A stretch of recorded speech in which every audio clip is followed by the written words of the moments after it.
স্বপ্নে সহবাস করতে দেখলে গুনাহ হবে কিনা, খাটের উপর দাঁড়িয়ে নামাজ পড়া যাবে কিনা, স্ত্রীকে গর্ভবতী অবস্থায় সহবাস করা যাবে কিনা, নামাজে সানা পড়তে ভুলে গেলে নামাজ হবে কিনা, নামাজে তেলাওয়াতে ভুল হলে কি সেজদা দিতে হবে, যে ঘরে সূরা বাকারা পড়া হয় সে ঘরে জিন শয়তান প্রবেশ করতে পারে না, এটা কি সঠিক? যদি সঠিক হয় তবে সূরা বাকারা কতটুকু পড়তে হবে, ভূমিকম্পের সময় যদি কেউ নামাজে থাকে তাহলে এই অবস্থায় তার কি করা উচিত, শুধুমাত্র স্বামীকে দেখানোর জন্য পুরুষের পোশাক পরা যাবে কি, মাগরিবের সময় ঘুমিয়ে বা শুয়ে থাকা বা খাওয়ার বিধান সম্পর্কে জানতে চাই, মুরগি একাই জবাই করতে পারবে কি না কারো হেল্প ছাড়া, মোজা পড়লে তো টাকনো ঢেকে যায় তাহলে কি করব, নবজাতকের বমি কাপড়ে লাগলে নামাজ হবে কিনা, কোরআন মজিদ কি শুয়ে পড়া যাবে, নামাজের প্রথম রাকাতে আউযুবিল্লাহ বিসমিল্লাহ সহ সূরা পাঠ করে প্রথম রাকাত শেষ করলাম, দ্বিতীয় রাকাত কি পুনরায় আউযুবিল্লাহ পাঠ করতে হবে না বিসমিল্লাহ পাঠ করলেই হবে, ব্যাংকে ডিপিএস করা কি হালাল হবে? আর বিলম্ব না করে চলুন আপনাদের যে প্রশ্নগুলো ইতিমধ্যে আমাদের কাছে চলে এসছে সেগুলোর উত্তর দিয়ে আমরা শুরু করি। এমডি রায়হান সিদ্দিকী আপনি জানতে চাইছেন মাগরিবের সময় ঘুমিয়ে বা শুয়ে থাকা বা খাওয়ার বিধান সম্পর্কে জানতে চাই। দেখুন ভাই রায়হান, মাগরিবের পরে এশার আগে শোয়ার ব্যাপারে হাদিসে নিষেধাজ্ঞা রয়েছে। নবী সাল্লাল্লাহু আলাইহি ওয়াসাল্লাম অপছন্দ করতেন এই সময় শোয়াটাকে, যার কারণে মাগরিবের পরে শোয়া উচিত নয়। তবে যদি কেউ অসুস্থ থাকেন, শরীরে ক্লান্তি থাকে, তিনি শুয়ে আছেন ক্লান্তির কারণে, সেটি ভিন্ন বিষয়, কিন্তু সাধারণ অবস্থাতে এই সময় ঘুমানো নিষেধ, কারণ এই সময় ঘুমাইলে আপনার এশার সালাত তরক হয়ে যেতে পারে। তাছাড়া সকাল এবং সন্ধ্যার সময়গুলো আল্লাহকে স্মরণ করার সময়, জিকিরের সময় যেন এই সময় ঘুমিয়ে কাটাবেন না। শুধু সামান্য একটু শুয়ে থাকা এটা ভিন্ন বিষয়, এটা ইনশাআল্লাহ নিষেধাজ্ঞার আওতায় পড়বে না। এরপরে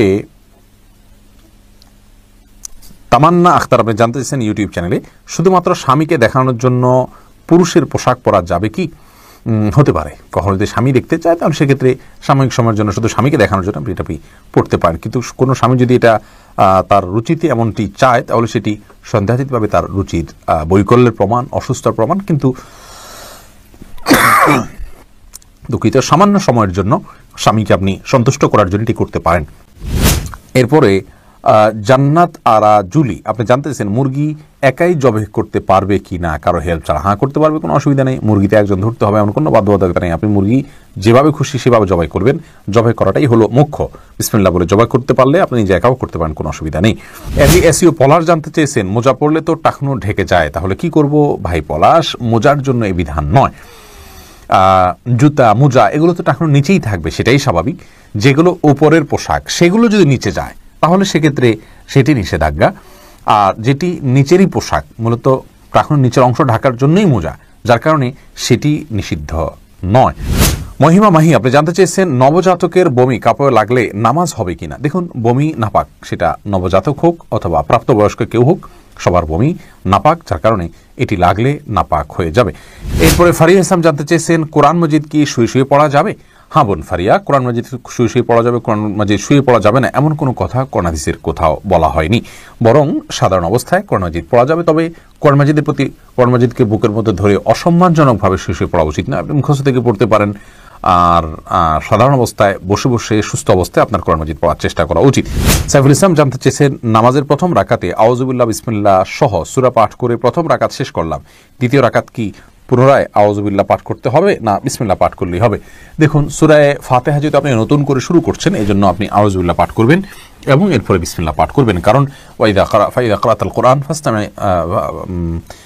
ফাস্তাইয বিল্লাহি মিনাশ শাইতানির রাজিম, আল্লাহ তাআলা বলেছেন কোরআন যখন পাঠ করবে তখন তুমি আল্লাহ তাআলার কাছে আশ্রয় চাইবে শয়তান থেকে। এই জন্য প্রথম রাকাতে আপনি সূরা ফাতিহা পাঠ করেছেন, এরপরে আপনি রুকু করেছেন, সিজদা করেছেন, তাসবিহ পাঠ করেছেন, অনেকগুলো কাজ করেছেন, আবার নতুন করে আপনি তেলাওয়াত শুরু করছেন, যার কারণে আপনি এখানে আউযুবিল্লাহ সূরা দুইটা পাঠ করবেন। এরপরে সজল শেখ আইডি থেকে আপনি জানতে চাচ্ছেন ব্যাংকে ডিপিএস করা কি হালাল হবে? শুধু ব্যাংকগুলোতে ডিপিএস করা হারাম হবে, যেহেতু সেখানে আপনাকে সুদ দেওয়া হবে, সুদ ভিত্তিক লেনদেনের চুক্তি আপনার সাথে হয়ে যাবে সেজন্য। আর ইসলামী ব্যাংকগুলো যদি হয় তাহলে সেক্ষেত্রে বেশ কিছুটা ছাড় রয়েছে, এবং সেটি কিছুটা কোনো ক্ষেত্রে এটি সন্দেহের মধ্যে পড়বে, শুবহাতের মধ্যে পড়বে, বাকি মৌলিকভাবে অন্য কোনো উপায় যদি কারো না থাকে এটি নাজায়েজ বা হারাম সরাসরি হবে না। তবে অ্যাভয়েড করতে পারলে সেটাও ভালো, যেহেতু সংশয় বা সন্দেহ সেখানেও রয়েছে। এই শাহাদাত হোসেন সবুজ আপনি জানতে চেয়েছেন স্ত্রীকে গর্ভবতী অবস্থায় সহবাস করা যাবে কিনা? জি, স্ত্রী গর্ভবতী থাকলে সে অবস্থায় সহবাস করাতে কোনো নিষেধাজ্ঞা নেই। মোশাররফ হোসেন জানতে চেয়েছেন নামাজে সানা পড়তে ভুলে গেলে নামাজ হবে কিনা? হ্যাঁ ভাই, নামাজ হয়ে যাবে, কারণ সানা পড়া এটা নামাজের জন্য ফরজ বা ওয়াজিব নয়। ফরজ বা ওয়াজিব নয়, এমন কোনো কিছু ছুটে গেলে নামাজ হয়ে যাবে, কোনো অসুবিধা নেই।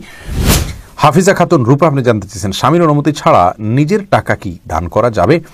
হ্যাঁ, অবশ্যই বোন হাফিজা, আপনি আপনার স্বামীর অনুমতি ছাড়া আপনার নিজস্ব টাকা, নিজস্ব সম্পদ অবশ্যই দান করতে পারেন, কারণ আপনার সম্পদ সম্পূর্ণ আপনার ইখতিয়ারে।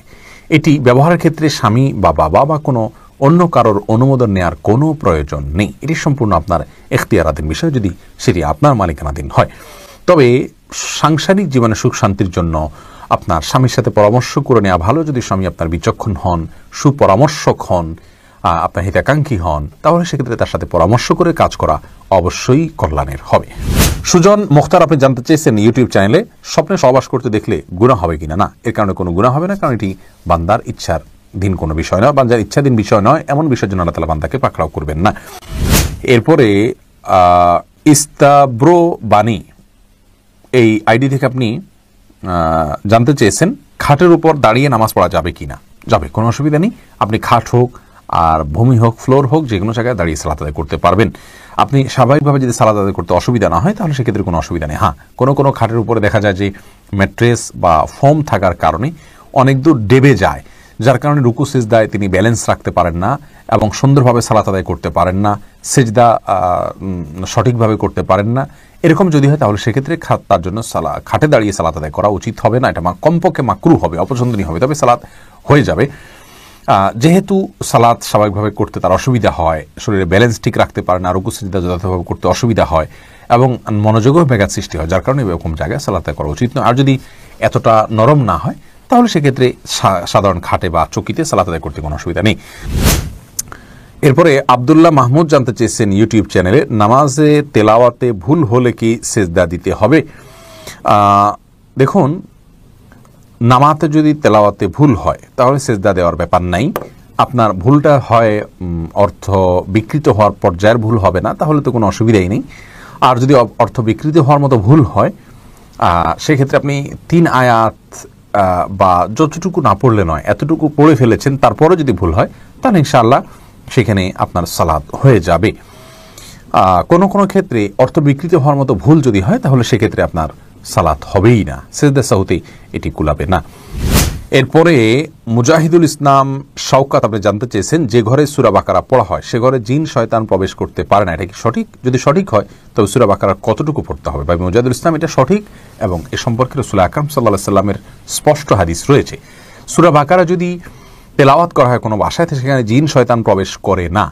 এক্ষেত্রে কতটুকু তেলাওয়াত করবেন? এর উত্তর হলো যে আপনি তেলাওয়াত করতে থাকবেন শুরু থেকে শেষ পর্যন্ত, কোনো লিমিটেশন নাই যে এত আয়াত পড়বেন। যত বেশি পড়বেন, বারবার পড়তে থাকবেন। নিজে পড়তে না পারলে তেলাওয়াত, রেকর্ডকৃত তেলাওয়াত চালু করে রাখবেন, যদি অনেক উলামা একরাম সেটিকে যথেষ্ট নয় বলেছেন, কিন্তু আমরা দেখেছি রেকর্ডকৃত তেলাওয়াত চালু করে রাখলেও বাসা বাড়িতে জিনের উপদ্রব কমে যায়, মানুষ অনেকটা সুরক্ষিত হয়ে যায়, আলহামদুলিল্লাহ।